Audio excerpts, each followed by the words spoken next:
Assalamualaikum warahmatullahi wabarakatuh. Sebelumnya perkenalkan, nama saya Edo Kurniawan dengan NIM 64221141 dan rekan saya yaitu Revan Rayu Fahmi dengan NIM 64220791. Tujuan dan maksud kami adalah ingin mempresentasikan hasil sebuah kerja kelompok kami atau tugas dari mata kuliah statistika probabilitas, yaitu yang berjudul analisis pengaruh universitas swasta terhadap pemilihan 3 varietas fakultas.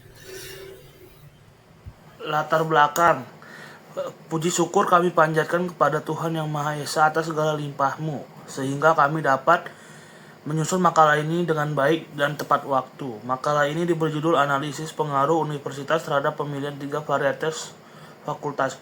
Tujuan kami menyusun makalah ini adalah untuk memenuhi tugas mata kuliah statistika probabilitas. Selain itu, makalah ini juga bertujuan untuk menambah wawasan dan ilmu bagi para pembaca, terutama bagi para mahasiswa.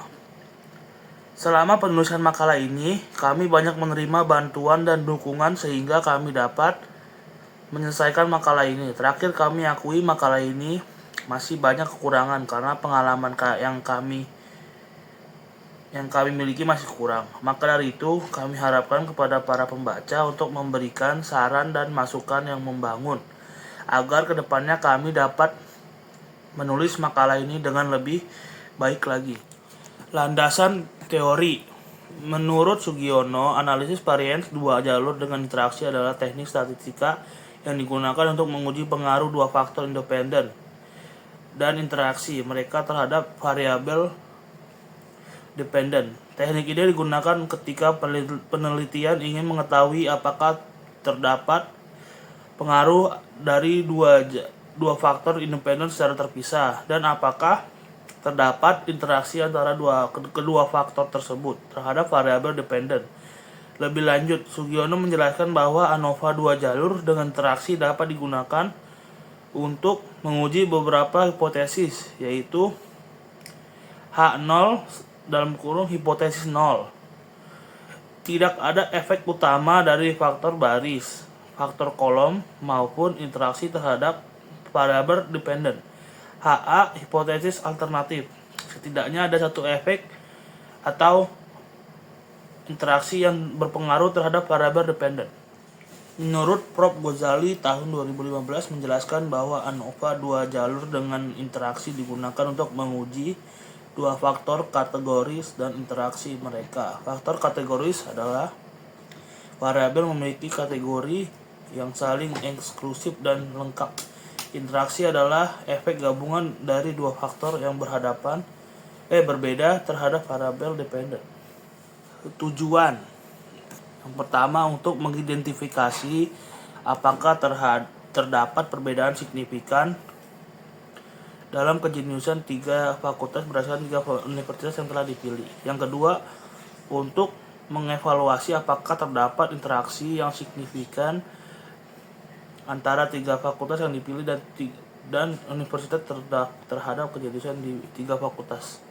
Yang terakhir, untuk menyediakan wawasan yang lebih mendalam kepada para pembaca tentang bagaimana universitas dapat mempengaruhi preferensi kejeniusan terhadap fakultasnya, serta bagaimana interaksi antara universitas dan fakultas dapat mempengaruhi kejeniusan menggunakan metode analisis ANOVA 2 dengan interaksi.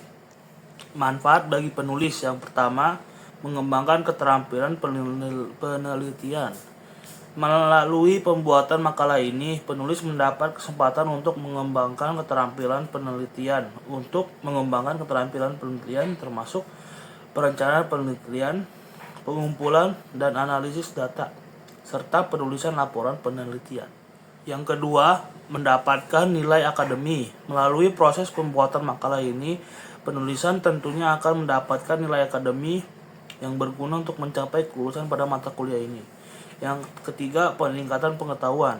Melalui proses pembuatan makalah ini, penulis akan mendapatkan pemahaman yang lebih mendalam tentang pengaruh universitas terhadap preferensi kejeniusan mahasiswa khususnya dalam fakultas yang dipilih, serta penulis juga dapat menambah pengetahuan tentang metode analisis ANOVA dengan menggunakan interaksi. Adapun manfaat bagi pembaca, yang pertama, meningkatkan pemahaman. Makalah ini dapat meningkatkan pemahaman para pembaca tentang bagaimana pengaruh universitas dapat mempengaruhi kejeniusan di fakultas dengan memperhitungkan interaksi yang terjadi di dalamnya. Yang kedua, sumber referensi. Makalah ini dapat menjadi sumber referensi bagi para pembaca yang tertarik dalam melakukan penelitian ini. Yang terakhir, pedoman untuk penelitian selanjutnya. Makalah ini dapat menjadi pedoman bagi para pembaca yang ingin membuat penelitian terhadap bidang terkait. Pada studi kasus, sebuah universitas bina sarana informatika ingin menganalisis bagaimana pengaruh universitas lain terhadap kejeniusan yang ada di fakultasnya. Penelitian ini dilakukan dalam rentang waktu 1 bulan pada 3 universitas yang dipilih sebagai berikut. Yang pertama adalah Universitas BSI, yang kedua Universitas Esa Unggul, dan yang ketiga Universitas Yasri. Dengan tarif nyata 5%, universitas ini akan menguji hipotesis berikut. Yang pertama, tidak ada beda rata-rata kejeniusan fakultas dengan perbedaan universitas. Yang kedua, tidak ada beda rata-rata total mahasiswa yang jenius dengan menggunakan 3 fakultas. Yang ketiga, tidak ada interaksi antara universitas yang dimiliki dengan universitas lainnya. Langkah pertama kita adalah menganalisis data kejeniusan menggunakan metode ANOVA 2 dengan interaksi. Adalah membuat formula hipotesis sebagai dugaan atau penjelasan awal mengenai suatu fenomena atau hubungan antara variabel-variabel tertentu yang akan diuji kebenarannya melalui penelitian. Berikut merupakan formula hipotesis yang akan diuji kebenarannya melalui penelitian ini. Setelah menentukan formula hipotesis, selanjutnya kita akan mencari taraf nyata beserta dengan nilai pada F-table untuk menentukan batas penerimaan atau penolakan terhadap hipotesis yang sudah dibuat sebelumnya. Berikut merupakan taraf nyata bersama F-table yang digunakan dalam penelitian ini. Untuk baris, F1 sama dengan 3, negatif 1 sama dengan 2. Untuk F2-nya sama dengan dalam kurung 3,3 dikali 2 minus 1 sama dengan 9. Untuk hasil F-nya yaitu 0,05 atau 2,9 sama dengan 4,26. Baik, untuk kolom pada V1-nya yaitu 3 minus 1 sama dengan 2. Kemudian V2-nya dalam kurung 3,3 dikalikan 2 minus 1 yaitu untuk hasilnya 9. Dan untuk nilai F-nya yaitu 0,05, 2,9 sama dengan 426. Untuk interaksinya pada V1 yaitu dalam kurung 3 minus 1 dikalikan dengan 3 minus 1 sama dengan 4. Untuk V2-nya dalam kurung 3 dikali 3 dikalikan lagi dalam kurung 2 minus 1 yang menghasilkan 9. Setelah kita menetapkan taraf nyata serta mendapatkan hasil F-table-nya, maka selanjutnya kita akan membuat statistik uji hipotesis yang akan menentukan apakah hipotesis diterima atau ditolak. Berikut merupakan bentuk statistik yang akan digunakan dalam menguji hipotesis dalam penelitian ini. Yang pertama, H0 diterima jika F1 lebih besar dibandingkan F0,05 yang menghasilkan 4,26. H0 ditolak jika F1 lebih kecil 0,05 sama dengan 4,26. Dan kedua, H0 diterima jika F2 lebih besar dibandingkan F0,05 sama dengan 4,26. Sedangkan H0 ditolak jika F2 lebih kecil dibandingkan F0,05 sama dengan 4,26. Sedangkan untuk yang ketiga, H0 diterima jika F3 sama dengan lebih besar F0,05, hasilnya yaitu 3,63. Langkah pertama yang akan kita lakukan adalah menjumlahkan total dari keseluruhan baris dan kolom agar mempermudah kita dalam melakukan perhitungan. Jumlah kuadrat total atau JKT, jumlah kuadrat baris atau JKB, jumlah kuadrat kolom atau JKK, jumlah kuadrat interaksi atau JKI, dan jumlah kuadrat error atau JKE. Berikut merupakan hasil penjumlahannya. Pada kampus Universitas BSI, fakultas bahasanya yaitu 125 dan 90, fakultas ekonominya 98 dan 110, dan fakultas tekniknya ada 122 dan 120, yang bila mana di total menjadi 665. Pada Universitas Aisyah Unggul, pada fakultas bahasanya itu ada yang pertama ada 75 dan 50, fakultas ekonominya ada 123 dan 105, fakultas teknik ada 88 dan 87, bila mana di total menjadi 528. Sedangkan pada Universitas Yarsi, pada fakultas bahasanya yaitu 128 dan 55, pada fakultas ekonominya 117 dan 115, dan fakultas tekniknya yaitu 135 dan 121, bila mana dijumlahkan menjadi 671. Dan bila mana keseluruhan dari tiga kampus itu di total, dari tiga kampus itu yang dihasilkan menjadi 1864. Itu total keseluruhannya. Langkah yang kedua yang akan kita lakukan yaitu memperhitungkan jumlah kuadrat total atau JKT untuk mendapatkan nilai dari ukuran total variabilitas dalam data, mencakup semua variasi yang diamati dari nilai rata-rata keseluruhan. Berikut merupakan hasil perhitungan dari JKT.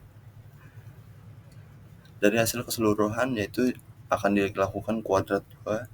Setelah ditemukan hasilnya, kemudian dijumlahkan kembali dengan total hasil 10.466,45. Langkah ketiga yang akan kita lakukan yaitu memperhitungkan jumlah kuadrat baris atau JKB untuk mendapatkan nilai dari variasi disebabkan oleh perbedaan antara baris yang berbeda. Berikut merupakan hasil perhitungan dari JKB. Hasil dari JKB yaitu 665 kuadrat ditambah 528 kuadrat ditambah lagi 671 kuadrat, kemudian dibagi 6. Untuk hasilnya yang tadi pertama ada 1864 kuadrat, kemudian dibagi 18. Baik, langkah keempat yang akan kita lakukan yaitu memperhitungkan jumlah kuadrat kolom atau JKK untuk mendapatkan nilai dari variasi yang disebabkan oleh perbedaan antara kolom. Berikut merupakan hasil perhitungan dari JKK. Dari JKK 523 kuadrat ditambah 668 kuadrat ditambah 673 kuadrat, kemudian dibagi 6. Yaitu hasil dari pertamanya yaitu 1864 kuadrat dibagi dengan 18. Untuk totalnya berikut.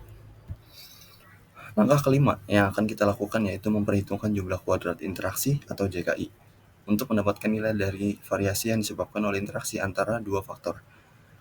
Berikut merupakan hasil perhitungan dari JKI. Untuk hasil JKI tersendiri, hasil akan didapatkan setelah keseluruhan angkanya dikuadratkan kemudian dibagi 2. Untuk hasil keseluruhannya yaitu JKI sama dengan 199.568 dikurang 195.208,33 dikurang lagi 195.447, kemudian ditambah 193.027,55. Jadi keseluruhan hasilnya yaitu 1.940,22. Langkah ke-6 yang akan kita lakukan yaitu memperhitungkan jumlah kuadrat error atau JKE untuk mendapatkan nilai dari variabilitas yang tidak dapat dijelaskan oleh perbedaan antara kelompok atau oleh interaksi antara faktor-faktor yang diuji. Berikut merupakan hasil perhitungan dari JKE.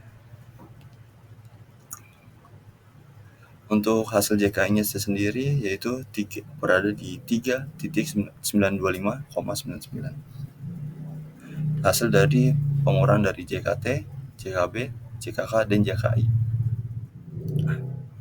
Langkah ketujuh yang akan kita lakukan setelah mendapatkan hasil dari JKT, JKB, JKK, JKI, dan JKE yaitu jika kita menyusun hasil tersebut ke dalam tabel analisis varian sesuai dengan yang sudah dijelaskan sebelumnya. Berikut merupakan tabel dari analisis varian. Untuk jumlah kuadratnya berada di 2.189,008,66. Untuk derajat bebasnya berada di 3.3,2 minus 1 minus 17. Langkah terakhir setelah kita mendapatkan tabel analisis varian seperti di atas, selanjutnya kita akan mencoba menarik kesimpulan dari hipotesis yang sudah kita buat sebelumnya sebagai berikut. Yang pertama, karena F1 sama dengan 2.49 lebih besar F0,05 sama dengan 4,26, maka H0 diterima. Jadi, tidak ada beda rata-rata kejeniusan fakultas dengan perbedaan 3 jenis universitas. Yang kedua, karena F2 sama dengan 2,77 lebih besar dibandingkan F0,05 sama dengan 4,26, maka H0 diterima. Jadi, tidak ada beda rata-rata kejeniusan fakultas dengan perbedaan 3 jenis fakultas. Yang ketiga, F3 sama dengan 2,22 lebih besar F0,05 sama dengan 3,63, maka H0 diterima. Jadi tidak ada interaksi antara universitas yang dimiliki dengan fakultas yang dipilih. Berikut grafiknya. Baik, pada presentasi kami telah usai. Kami berdua mengucapkan terima kasih dan wassalamualaikum warahmatullahi wabarakatuh.